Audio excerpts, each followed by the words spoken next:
Sun travels வடமாகாணத்தில் சட்டப்பூர்வமான அனுமதியுடன் இயங்குகின்ற visa consultant and ticket agent. உங்கள் பெறுமதியான கடவுச்சீட்டுகள் ஆவணங்களுக்கு பாதுகாப்பான அனுமதி பெற்ற நிறுவனம் சன் டிராவல்ஸ்.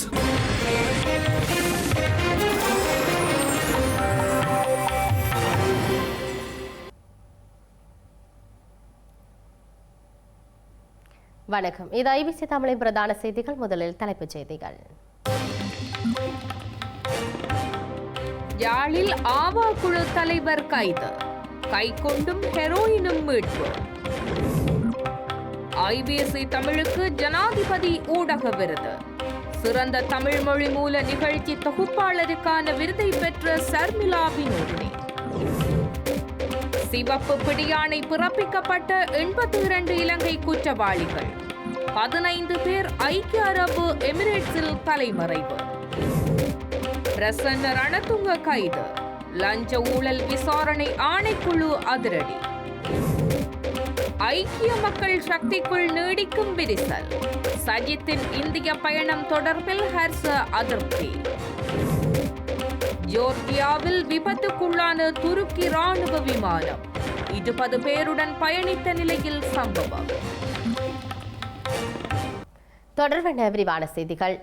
இலங்கையில் ஆண்டுதோறும் நடாத்தப்படும் 2025ஆம் ஆண்டுக்கான ஜனாதிபதி ஊடக விருது விழாவில் ஐபிசி தமிழ் தொலைக்காட்சியின் நிகழ்ச்சி பிரிவு முகாமையாளர் சர்மிளா வினோதினிக்கு விருது வழங்கப்பட்டுள்ளது.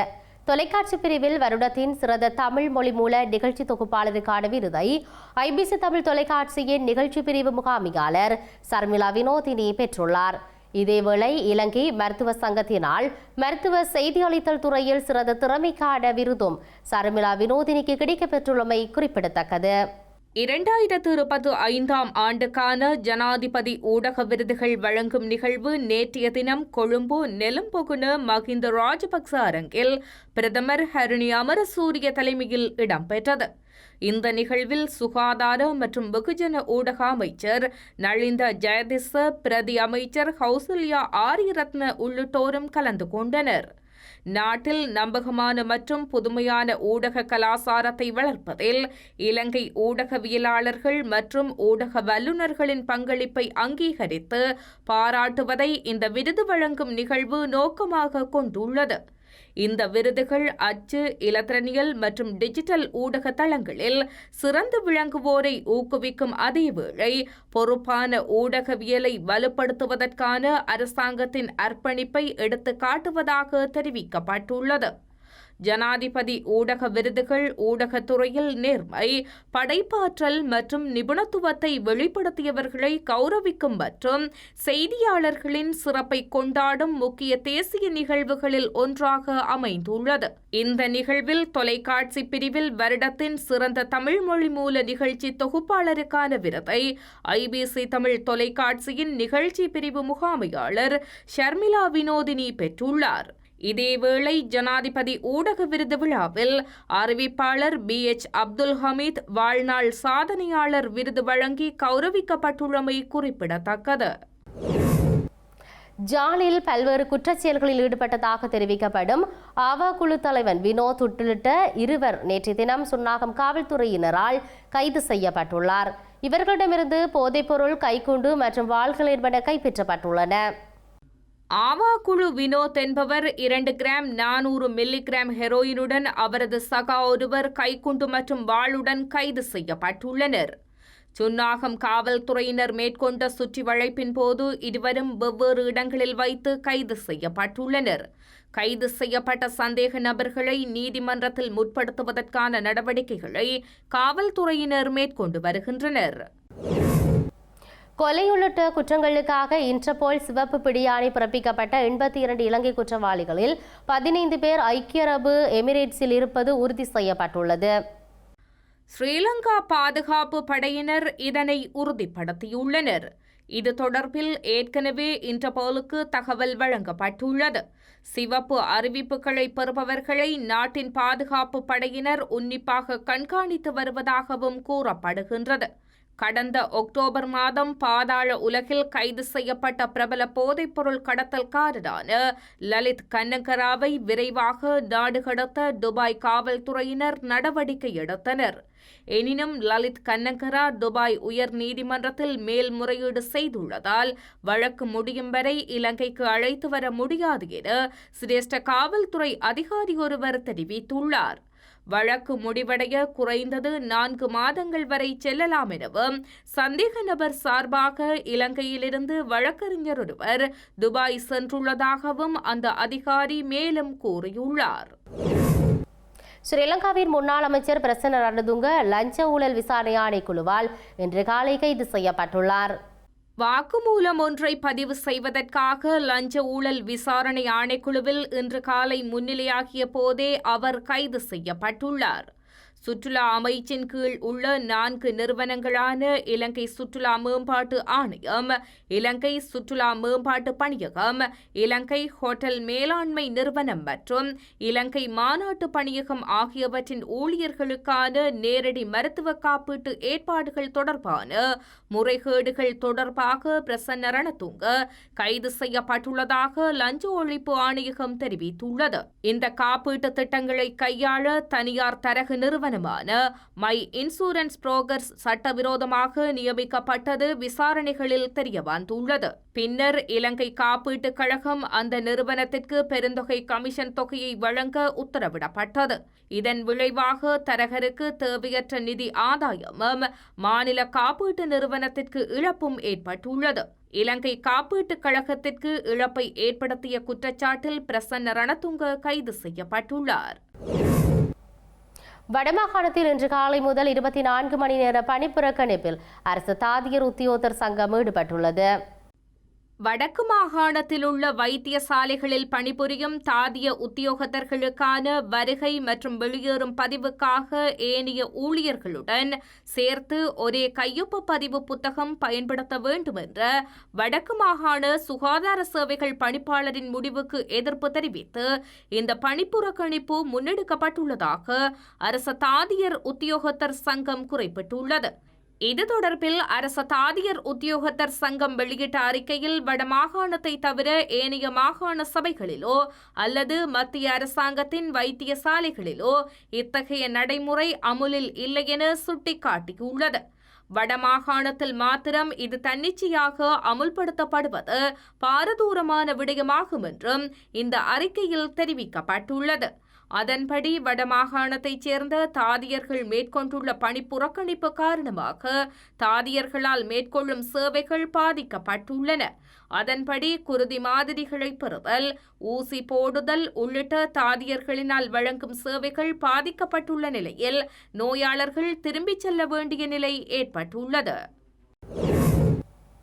ஐக்கிய மக்கள் சக்தி கட்சியைச் சேர்ந்த சமீர தனுஷ்க டி சில்வா என்பவர் வெலிகம பிரதேச சபையின் உறுப்பினராக நியமிக்கப்பட்டதை உறுதிப்படுத்தும் விதமாக அவரது பெயர் வர்த்தமானியில் வெளியிடப்பட்டுள்ளது.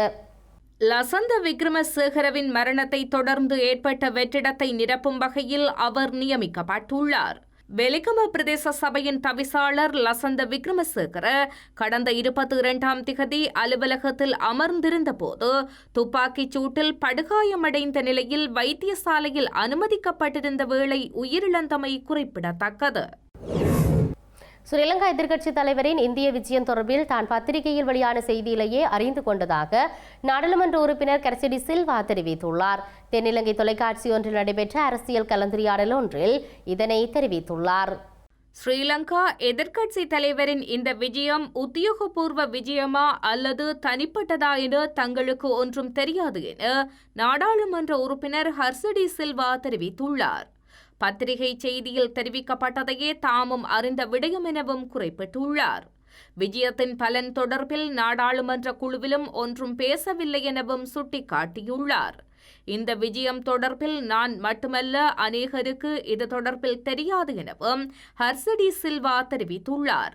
கோட்டை நகராட்சி மன்ற உறுப்பினர் ஒருவரும் கலந்து கொண்டதாக தெரிய வருகின்றது.